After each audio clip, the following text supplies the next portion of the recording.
어제 소설가 최인훈 선생님의 영결식이 치러졌습니다. 분단 현실을 고뇌했던 문학계의 거목의 타계 소식에 많은 이들이 애도를 표했는데요. 오늘은 공지영 작가와 함께 소설가 최인훈 선생님에 대한 이야기, 또 우리 곁을 떠난 또 한 분, 고 노회찬 의원과의 인연, 그리고 신작 소설 이야기까지 함께 들어보겠습니다. 공지영 작가님 나와 계시죠? 안녕하세요. 네, 안녕하십니까? 안녕하세요. 네. 문학인장으로 치른 최인훈 선생님의 장례식 혹시 참석하셨나요? 예, 저는 못 갔습니다. 경찰 조사를 받았어요. 어제요? 네네. 무슨 일로요? 또 다른 고소건으로 받았습니다. 예, 그 전주의 봉침 여목사 사건이요. 예. 최인훈 선생님과 혹시 그 생전에 인연이 있으셨는지 모르겠어요.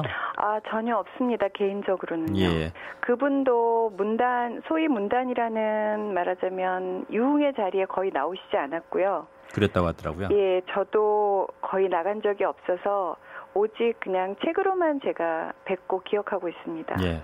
그래서 공지영 작가가 기억하는 최인훈 선생님은 어떤 분이세요? 글쎄요, 저는 어렸을 때 최인훈 선생님의 글을 읽고 굉장히 큰 충격을 받았던 기억이 아직도 있습니다. 예. 지금까지도 통틀어서 분단의 문제를 이미 그 70년대 초반에 이미 너무나도 지적이고 너무나도 성찰적이고 그리고 너무나도 정확하게 묘사하고 계셨던 그 광장이라든가 회색인 이런 책들에 대해서 엄청난 많은 영향을 받았죠. 예. 분단 현실을 고뇌하는 작가들은 많았는데요. 네. 특히나 최인훈 선생님의 광장은 다른 분들과 또 다른 독특한 면이 있고 특징적인 면이 있거든요. 어떤 점에서 그렇다고 보세요? 보통 이제 70년대가 박정희 유신과 더불어서 사실은 우리 문학에서 오래된 그 소위 참여와 순수 이런 것들이 갈라지기 시작했고, 말하자면 분단이나 이런 문제를 다루는 소설들은 어떤 의미에서 약간 말하자면 프로파간다가 조금 더 강한 느낌이 있는 소설들이 굉장히 많았었어요. 예.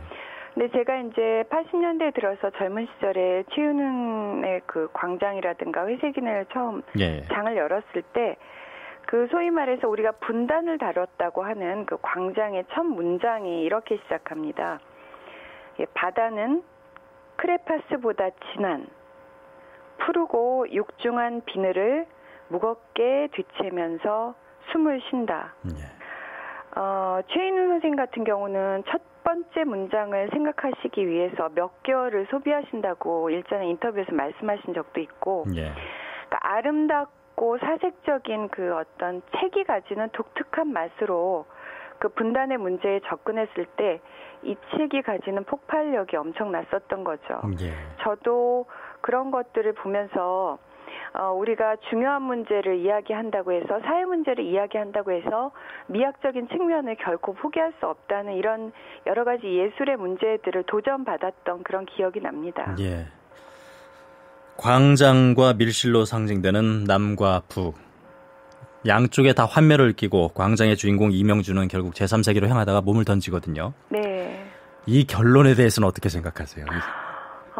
이 결론에 대해서 사실은 어떤 의미에서 지난 몇 년 전까지만 해도 너무나도 동의했어요.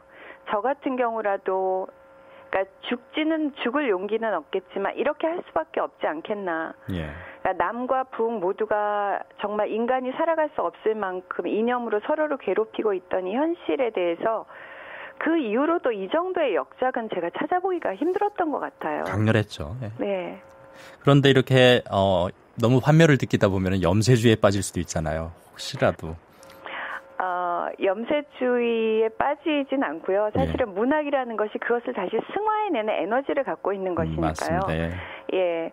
최인훈 선생님 같은 경우는 거의 현실적으로 발언을 하시지 않았습니다마는 제가 알기로 서울예대에서 그 수많은 제자들을 양성하시면서 작년인가요? 그 박근혜 탄핵 때 주심 판사가 읽었던 문장, 그러니까 피고인 박근혜를 파면한다라는 문장이 21세기의 최고의 문장이라고 극찬하셨다고 합니다. 거리는 두고 계시지만 사회에 대해서 끊임없이 관심을 갖고 계셨어요. 그렇죠. 이런 사색을 하셨던 분이 사회에 대해서 무심하실 리는 없었지만 예, 그거를 후학 양성과 자신의 글로 아마 표현하셨던 것 같아요. 맞습니다. 역사와 사회에 무관심한 분이 그런 글을 쓰실 수가 없는 거죠. 아, 그렇죠. 예. 네. 더더욱 놀란 것은 광장을 20대 때 쓰셨다는 점. 그러니까요. 예. 네.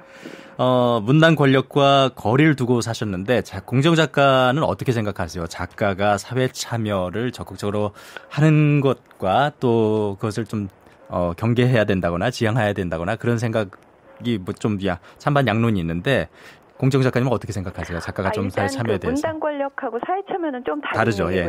예. 일단 문단 권력은 잘 모르겠고요. 저는 그냥 이런 느낌에서 문단하고 거리를 두는 겁니다. 예를 들면 문학은 이렇게 고독해야 하는데 고독하지 않을 때는 생산할 수가 없어요. 예. 그래서 너무 패거리로 몰려다니면 사실은 생산량이 떨어지는 것은 자명한 일이고요. 예. 두 번째 이제 그 사회 참여에 관해서는 저는 거꾸로 사회적인 발언만 안 하는 것도 굉장히 역설적으로 아주 강력한 사회 참여라고 생각합니다. 사회적인 발언만 안 하는 거. 네, 그것도 굉장히 정치적이죠. 사회적인 발언만 하는 것도 정치적이고 저는 인간이 살면서 정치라는 것이 떼어놓을 수가 없기 때문에 그런 부분에 대해서는 마음을 먹었고요. 제가 이번에 나오는 책에서도 좀 이야기를 했습니다만 제가 새벽마다 미사를 간 지가 5년이 넘었는데요. 그러니까 미사를 가는 것, 그다음에 제가 또 취미 중에 하나가 저희 집 정원을 가꾸는 건데 정원을 가꾸는 것, 그리고 사회적인 불의와 싸우는 것, 이것이 그 글을 쓰는 것과 더불어 이 네 가지가 같은 일이라고 생각합니다. 신작 소설 얘기 나온 김에 바로 들어가겠습니다. 이번에 5년 만에 신작 헬이라는 소설 들고 오셨는데 어떤 책입니까? 이것은 어떤 악녀에 대한 보고서예요. 그럼 헬이가 이름인가요? 해리는 해리성 인격장애, 그러니까 우리가 말하면 그 해리를 분열이나 이런 것의 해리이고요. 여주인공의 이름입니다. 아, 중의적으로 쓰셨군요. 네네. 그럼 다시 한번 말해주세요. 사회적인 악녀? 네. 어떤 의미에서요? 사회적인 악녀가 아니고 그냥 악녀인데, 그냥 악녀를 추적하다 보니까 이 사회적 악녀를 악녀이게 만드는 어떤 사회적인 시스템과 맞닿고 또 그 사회적 시스템은 예전과 다르게 굉장히 많은 추종자들을 거느리고 있고요. 그 사람들이 SNS나 이런 여론을 계속 호도하면서 이 악당을 말하자면 높였을 때 거기에 저항하는 한 줌도 안 되는 사람들의 그 투쟁을 그린 이야기인데 이 얘기는 사실은 한 4월 말쯤에 제가 탈고를 끝내고 이제 이제 2권짜리 좀 긴장편이라서 이제 출고가 되는데 어떻게 하다 보니 약간 제가 요즘에 하고 있는 사회적 활동과도 맞게 되어버렸습니다. 저도 이번 주에 광고를 봤거든요. 네. 그럼 여성 문제도 좀 다루시는 건가요, 그러면? 여성 문제를 제가 이제까지는 무소의 뿔이나 뭐 착한 여자나 이런 것들을 다루면서 전통적 페미니즘 입장에서 여성 문제를 다뤘었는데요. 아무래도 저도 이제 나이가 좀 있고 사회가 그렇게 단순하지 않다는 것을 알게 되면서 여성 문제를 다루되 아마 굉장히 좀 다른 방식으로 다룬 거를 아마 좀 보실 겁니다. 이번 최근 해화동에 모여서 이제 여성분들 집회도 열고 그러는데 그런 상황 다 알고 계시죠? 아, 그럼요. 어떻게 보고 계세요?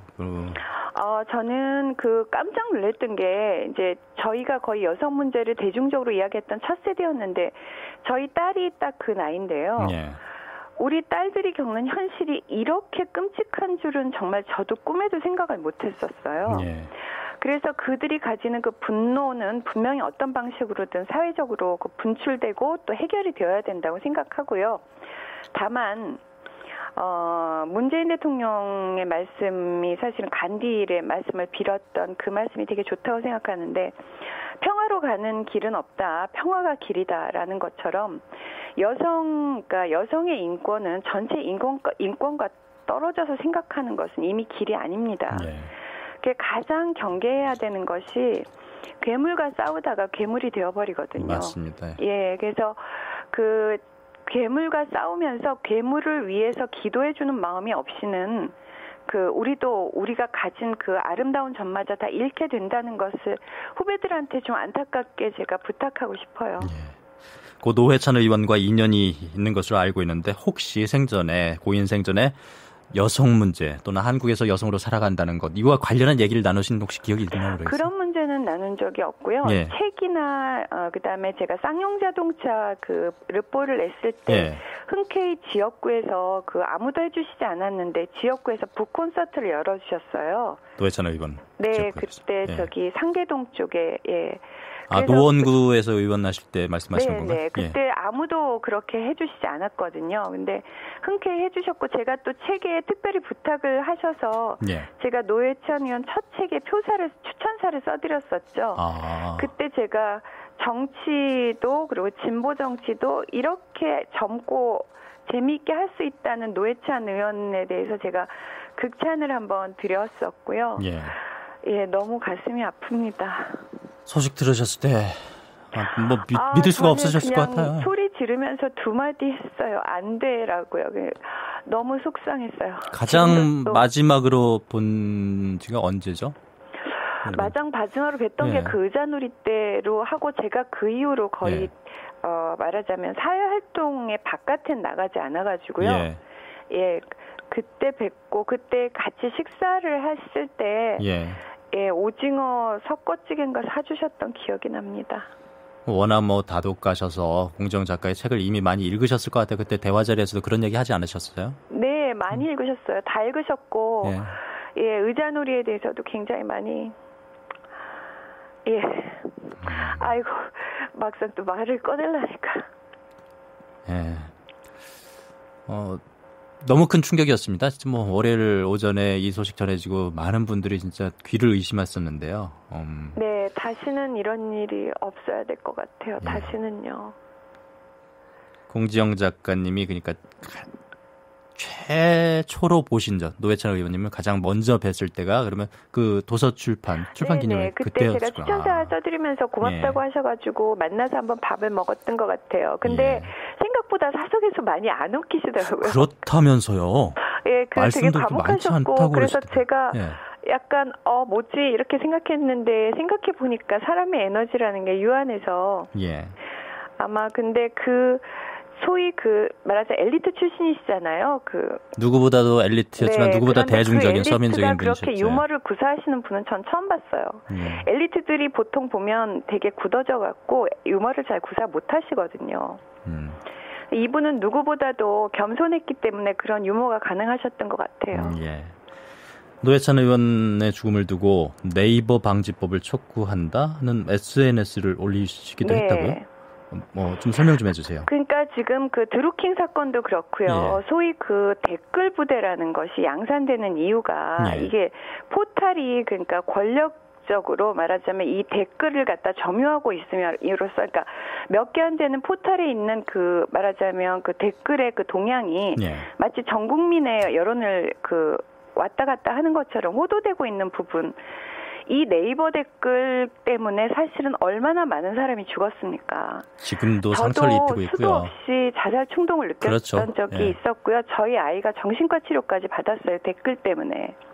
그럼에도 불구하고 우리가 그러니까 보통 이야기하는 것이 네이버에서 기사는 올리되 이 댓글을 쓰기 위해서는 각 언론사로 이렇게 이동하는 것으로 분산을 시키면 사실은 이 사람들이 받아야 될 하중이 좀 줄어들거든요. 그렇다고 여론이 없어지는 건 아니고요. 그러니까 예를 들면 어떤 한 사건으로 인해서 수많은 사람이 그것도 셀럽들이 죽었다고 하면 이미 대책이 나왔어도 한참 나왔어야 되는 건데 유독 이 말하자면 소위 말한 네이버 댓글과 실시간 검색어라는 것은 없어지지 않고 계속해서 어떤 의미에서 살인 무기로 말하자면 작동하는 부분이 분명히 있다는 거죠. 이런 부분에서 정말 적극적인 어떤 그런 전향적인 검토가 필요하다고 생각하고 저는 그런 의미에서 이 주요 포탈의 이 독점적인 댓글 행태가 없어지면 드루킹도 없을 것이고 댓글 부대도 없어질 것이고 정말 많은 분들의 아까운 자살 같은 것들을 막을 수 있지 않을까. 이런 부분에서 제가 다른 분들의 의견을 빌어서 제가 SNS에 게재를 한 것입니다. 그 부분도 이제 더는 늦출 수가 없습니다.